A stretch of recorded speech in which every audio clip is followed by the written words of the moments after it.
Primeiramente, boa tarde ainda para todos. Para começar, eu queria dizer que eu sou Ieda. Nesse momento, eu não sou juíza. Por favor, porque vivemos tempos estranhos. Então, não falo como juíza. Não estou aqui falando como juíza, não pretendo falar como juíza. Estou aqui falando como uma pessoa que vem observando e estudando esse tema há algum tempo.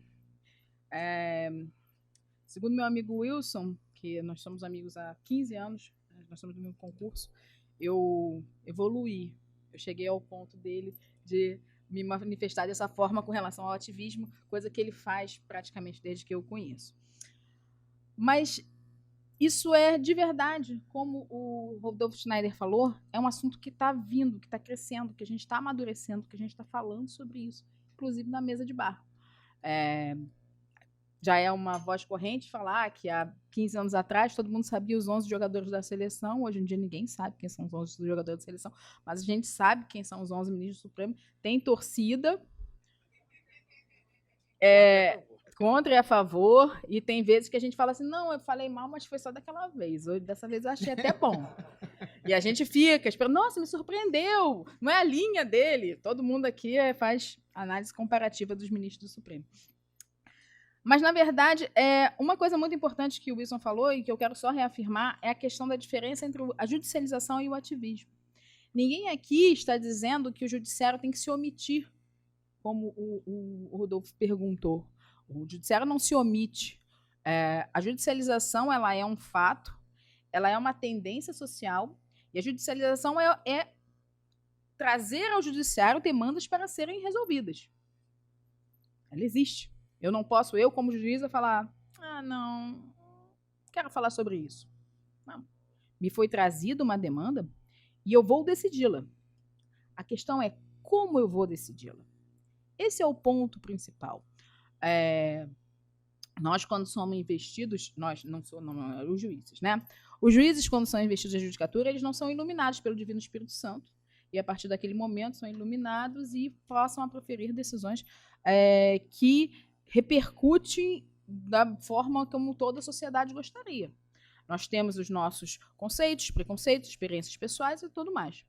E é por isso que nós temos limites, para que não seja o juiz, a Ieda, a Miriam, a Renata, que está decidindo. É o poder judiciário que vai decidir daquela determinada maneira.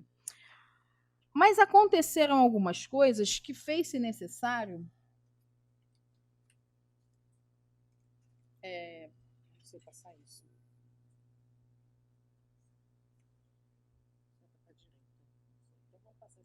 Fez-se necessário... Já foi aqui na mão, foi. Fez necessário algumas mudanças para a gente evoluir. Como o Dr. Flávio falou, o caso mais emblemático, onde a gente começa a falar, é no caso do... O caso emblemático é do Marbury versus Madison, que foi quando, nos Estados Unidos, começou a ter que se falar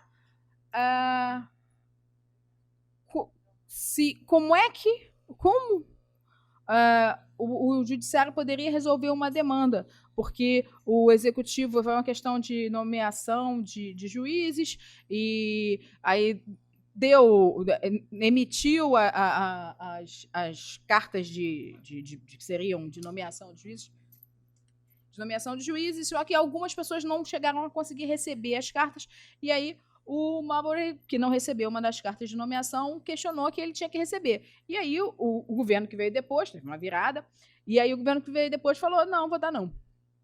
E aí ele falou, não, mas eu tenho direito. E aí a Suprema Corte foi colocada e falar, e aí, como é que eu posso obrigar o Poder Executivo a fazer uma determinada coisa? Eu posso obrigar o Poder Executivo a fazer uma determinada coisa? E esse caso é muito interessante. Esse é o primeiro estudo e é o que vai... a gente vai começar a falar de ativismo por isso, porque entendeu-se que sim, as pessoas, o Marbury tinha o direito de exigir do executivo uma determinada realização. Ele usou os meios adequados para que fosse determinado aquilo, mas o judiciário não poderia se substituir ao executivo. Você poderia determinar que você fez, mas você não poderia substituir, ou seja, você não poderia fazer no lugar dele.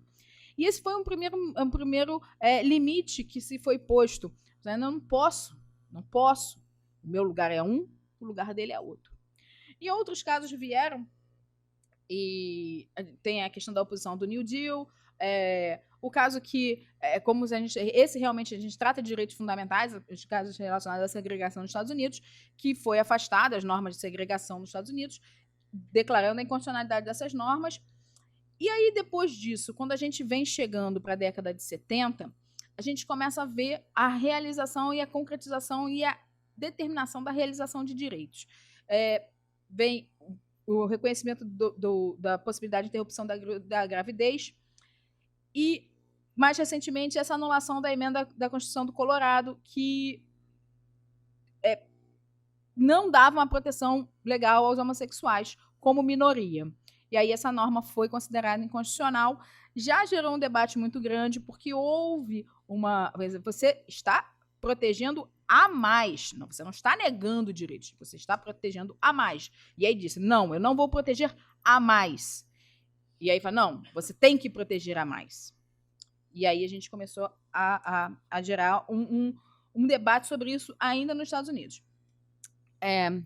Um professor muito famoso, que sempre advogou muito em favor do ativismo, ele sempre trouxe o ativismo, foi o professor Barroso.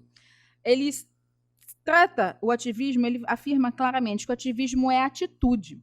O ativismo é uma escolha de interpretação expansiva da Constituição. Ou seja, você tem formas de se interpretar e você opta por interpretá-la expansivamente. E ele afirma que o ativismo é uma participação intensa do judiciário na concretização dos valores. E quando você fala disso, como o judiciário como garantidor de um núcleo mínimo e como garantidor, participante proativo, você começa a mexer no papel do judiciário. E eu já há muito tempo falo que os juízes, a gente precisa passar por uma sessão de psicanálise. Porque no meio dessa história, a gente não está sabendo qual é o nosso papel. Eu sou proativo, eu sou inerte, eu tenho desejos, eu não posso ter desejos. Aonde eu fico nessa história? Porque eu não posso ter desejos. Disseram aí que eu não posso ter desejos.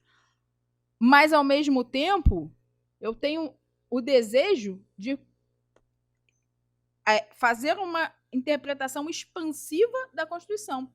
E a pergunta é, para onde que ela se expande? Para que lado? Para todos os lados? Há quem defenda que ela tem que se expandir para o lado da onde aquele direito fala. Ou seja, se há uma norma que ela é liberal, ela tem que ser a mais liberal possível. Se ela é uma norma que é uma norma do Estado social democrático, ela tem que ser a mais social possível. Mas aí tem lá na Constituição, escrito em azul e vermelho, para que lado que ela vai. Eu não sei como é que a gente faz isso. A gente tem várias justificativas para a questão do ativismo, mas sempre elas voltadas a essa questão da concretude dos direitos sociais, da participação. E a gente fala muito, muito, muito nessa questão da superação das maiorias. Superar as maiorias. Mas o que tem de errado nas maiorias? Qual é o problema das maiorias? Como o Wilson falou, a legitimidade do judiciário, ela não é a mesma legitimidade dos poderes eleitos. Nós não somos eleitos. E é bom que não sejamos. A legitimidade do judiciário está justamente no fato de que, não sendo eleitos, não precisamos fazer campanha e podemos confortavelmente estar limitados à lei e à Constituição.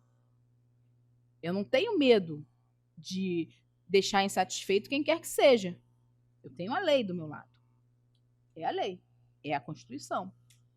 Então, se essa é a minha força, se essa é a minha legitimidade, que é diferente da legitimidade do voto popular e da eleição popular, na medida em que eu me afasto dessa minha legitimidade, há um rompimento da minha função. Qual é a minha função? É concretizar direitos? Qual direito?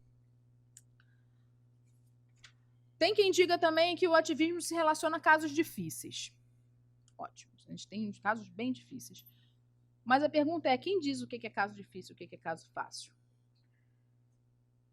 Caso fácil é a aplicação do direito do consumidor, mas dano moral, conceder ou não conceder, é um caso fácil?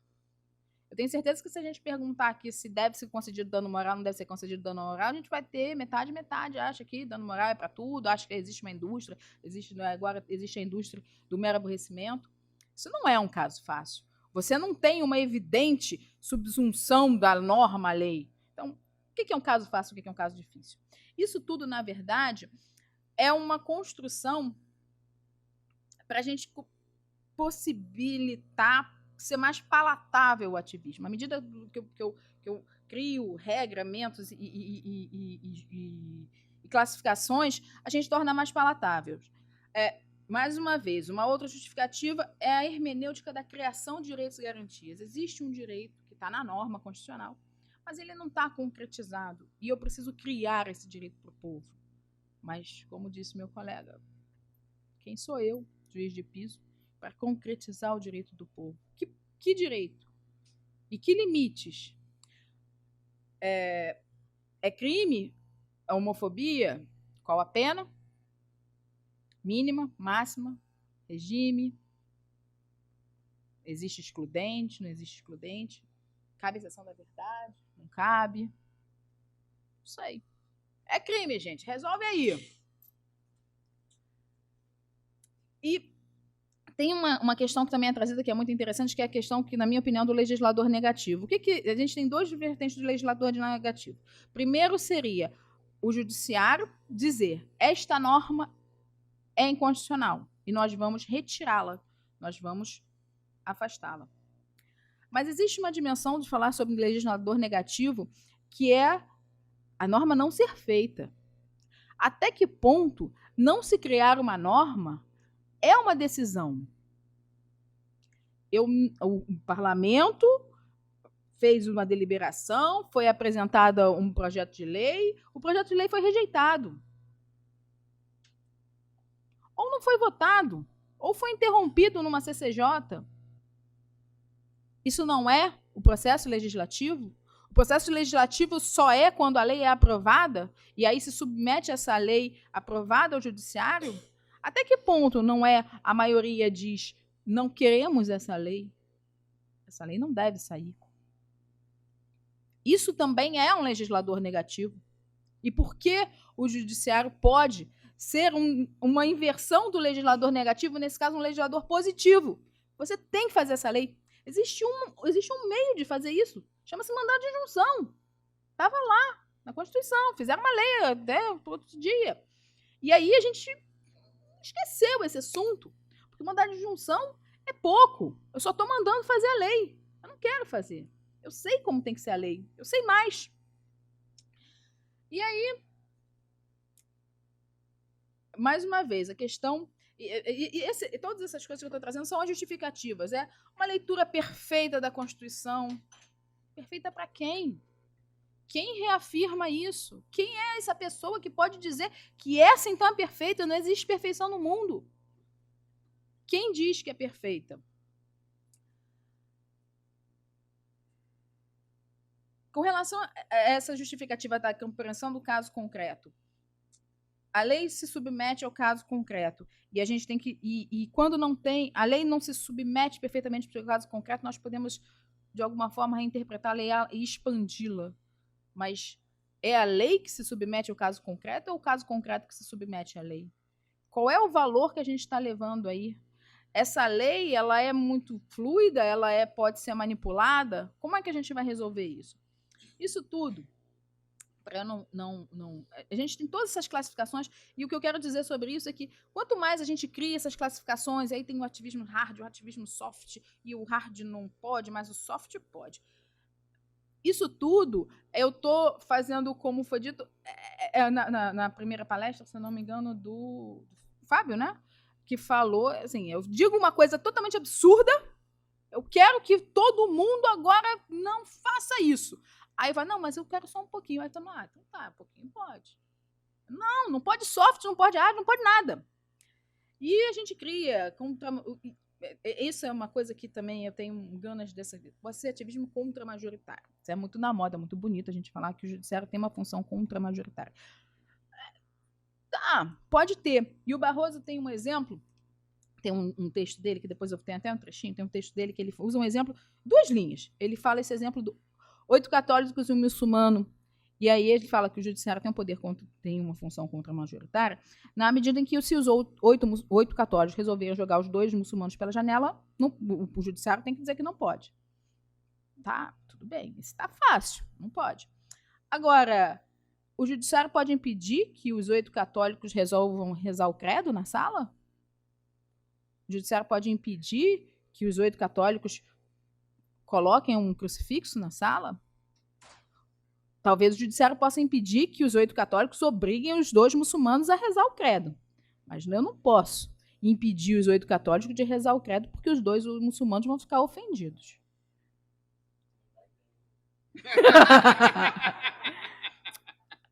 Assim, eu tenho que ser contra-majoritário porque toda lei é majoritária. Toda lei é majoritária.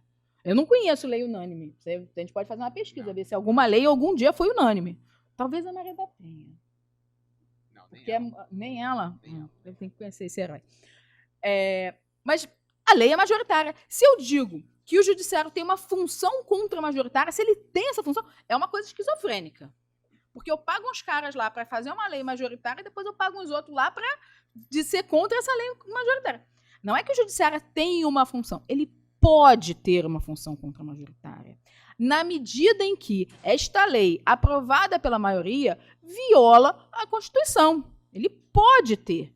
Este é o poder que terá essa função contra-majoritária. Mas ele não tem uma função. Não é da natureza do judiciário ser contra-majoritário. Não é.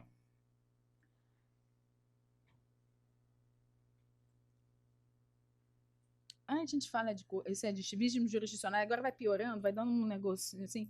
Ativismo criativo, gente, não dá. Não estou podendo falar sobre isso, né? Vamos pensar aí. O que vocês acham? Que lei que vocês querem, gente? Pensa aí. O que vocês acham um valor relevante, mais importante aí? Vamos criar um ativismo sobre isso. Não existe isso. E ativismo remedial, que seria o judiciário impondo obrigações positivas aos demais poderes. Foi o que o governador teve aqui e falou. O Wilson falou, ele quer fazer saneamento básico. Tá, eu acho difícil que alguém seja contra fazer saneamento básico. Mas eu sou uma pessoa que sempre curti micareta. Adoro micareta. E aí eu acho que o povo precisa de felicidade. Que todo mundo tem direito de felicidade. Então eu acho que o Estado tem que pagar a micareta em nome do princípio da dignidade da pessoa humana. É um valor meu, eu acho. Sim, acho tudo. Mentira, nem acho. Mas assim, eu acho, que eu quero achar. E aí? Não posso? Porque saneamento básico é fácil. É o que eu falei. Eu falo do ativismo soft, que é dar saneamento básico. Alguém vai levantar a voz para dizer que não? Claro que não. Pessoa horrorosa você. Mas se eu posso saneamento básico, eu também posso dar remédio de alto custo, também posso dar umas outras coisas. E aí a gente pode dar uma micareta de vez em quando. A gente pode dar... Então, a gente pode dar uma micareta. A gente, como é que a gente não tem direito à felicidade? A busca da felicidade? Então, micareta para todo mundo, custeada pelo Estado. Por que não? Se eu posso. A gente faz uma CP, o Ministério Público entra com uma CP, e eu falo, vamos fazer micareta. Sem dizer de onde vem a verba. Que aí ele acha lá.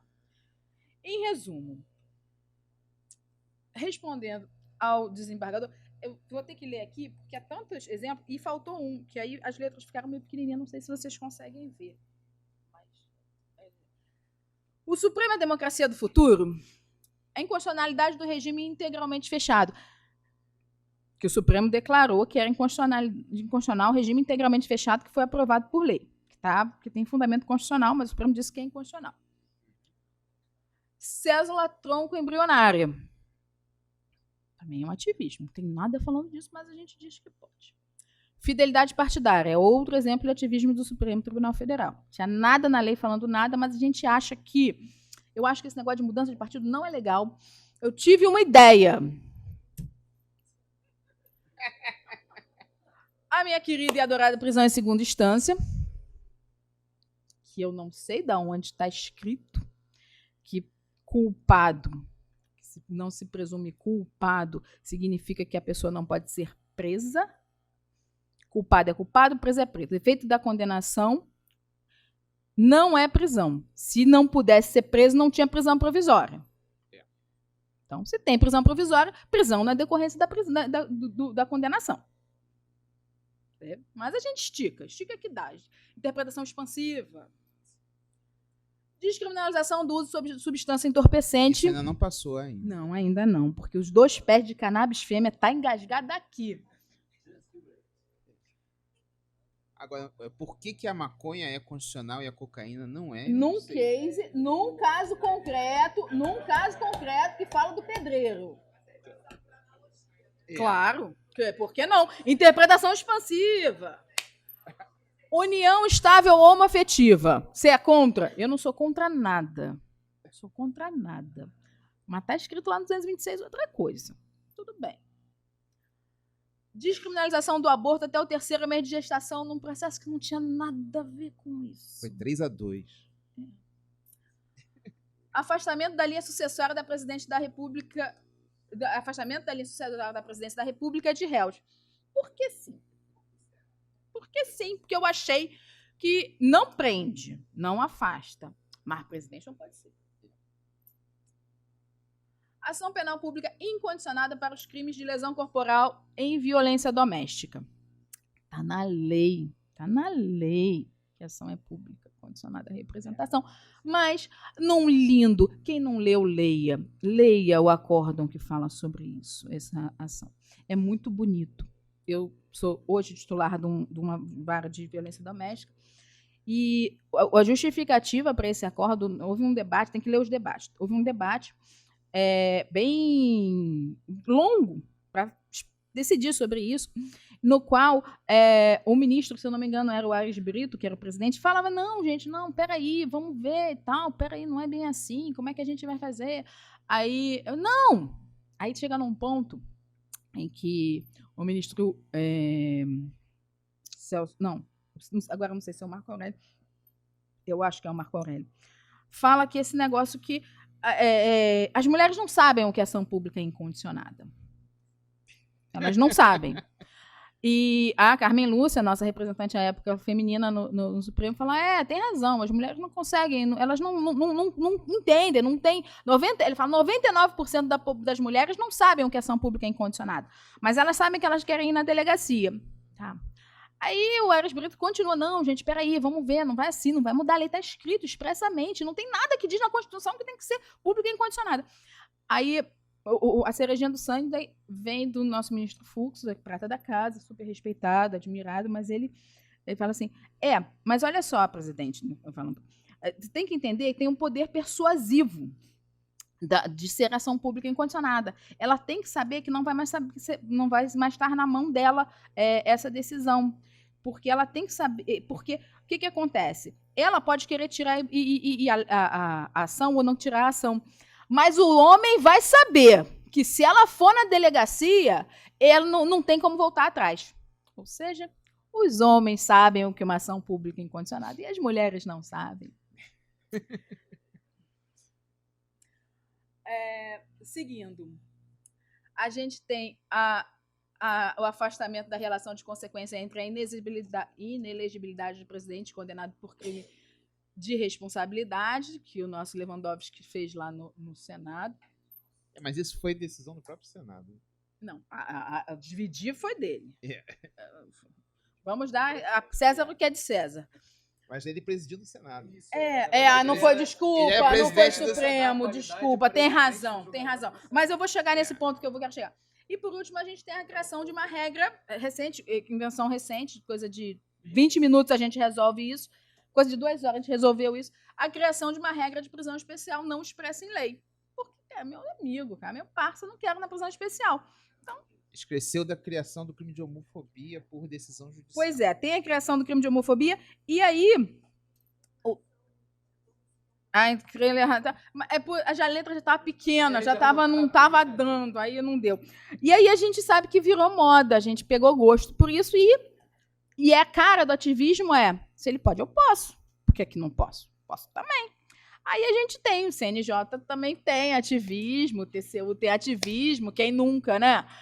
CNMP, vamos embora, vamos que vamos. Se ele pode criar, eu também posso criar. Por que que eu não posso criar? Eu tenho uma interpretação da Constituição que eu acho super bacana. Pô, tem que ter isso. Vamos lá, que eu acho que a gente vai fazer assim. E vamos fazer.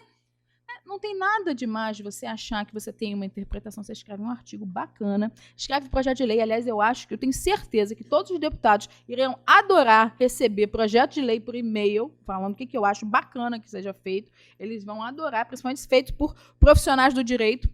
Vim, bonito. Mas, não, eu não posso criar uma audiência de custódia. Não posso. Não posso. Eu acho bonito. Acho, mas não pode. Não pode falar que o prazo é que onde não está. Não posso dizer que vai criar um dispêndio de ficar transportando o preso para lá e para cá para perguntar, e aí, doeu? Não pode. Então, e tudo isso, na verdade, no fundo, tudo isso vem de uma questão muito, muito simples. O desembargador Flávio falou sobre o direito, e o Wilson também falou sobre o direito ser a chave do castelo e o direito ser um mecanismo para viabilizar a sua proposta. Mas, na verdade, como eu não sou uma pessoa que trabalha com meias palavras, isso decorre de uma arrogância e um narcisismo muito grande do Poder Judiciário. Porque quando a gente fala em direito, a gente trata o judiciário como se fosse o único que aplica o direito, e não é verdade. O legislativo, ele faz o direito. A lei sai de lá.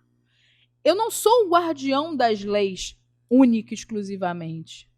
Se a lei sai do legislativo, ela tem uma presunção de legalidade e de constitucionalidade. Tem uma CCJ lá. Eu vou reapreciá-la para ver se, de fato, de acordo com as normas constitucionais da separação de poderes, ela, de fato, é inconstitucional. Mas, a princípio, ela é. Quem trabalha com direito? Executivo, legislativo, judiciário. Todo mundo. Eu não sei mais do que o executivo. Eu não posso mais do que o executivo. Eu não posso mandar o presidente instalar radar. Não posso. Eu acho que devia ter? Eu não acho que devia ter? Opinião sua. Mas eu não posso mandar ele instalar radar. Eu não posso mandar estabelecer políticas públicas de atendimento a menores, de atendimento a camada que me for cara. Não posso. Existem políticas, existe um mandato, existe uma eleição. E o povo faz. Não gostou? Nisso, aquele que não deve ser nominado tinha uma parte de razão. O político é aquele que se submete ao escrutínio popular de tempos em tempos. É isso aí. Não deixa de ser verdade isso. Ele se submete ao escrutínio popular de tempos em tempos. Não gostou daquele caminho que estava sendo seguido? Não vai ser reeleito, não vai se manter no poder. Mas eu não posso, porque não me interessa, seguir por aquele determinado caminho. Tem esse trechinho aqui, com exceção do que seja essencial para preservar a democracia e os direitos fundamentais, em relação a tudo o mais, os protagonistas da vida pública devem ser os que têm voto. Juízes e tribunais não podem presumir demais de si próprios, como ninguém deve, aliás, nesta vida, impondo suas escolhas, suas preferências, suas vontades. Eu vou repetir. Com exceção do que seja essencial para preservar a democracia e os direitos fundamentais, em relação a tudo mais, os protagonistas da vida pública devem ser os que têm votos.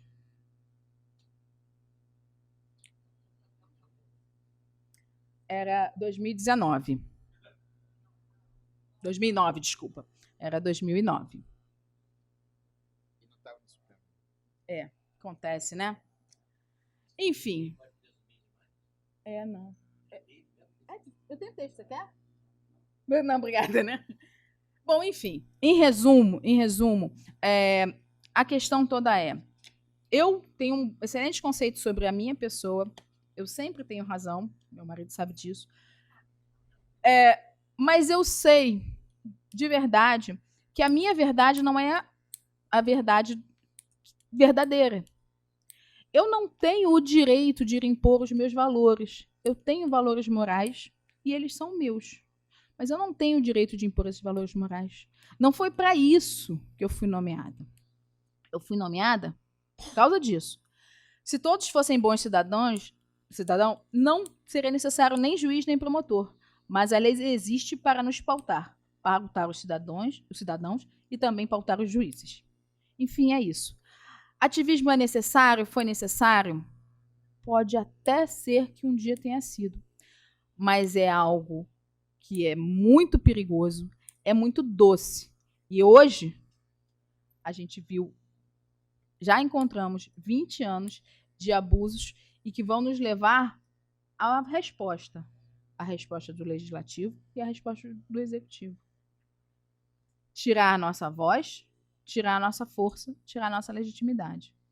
Então, um repensar, uma sessão de psicanálise para entender qual é o lugar do judiciário e até onde a gente vai. Enfim, era isso que eu queria dizer. Muito obrigada pela atenção de todos.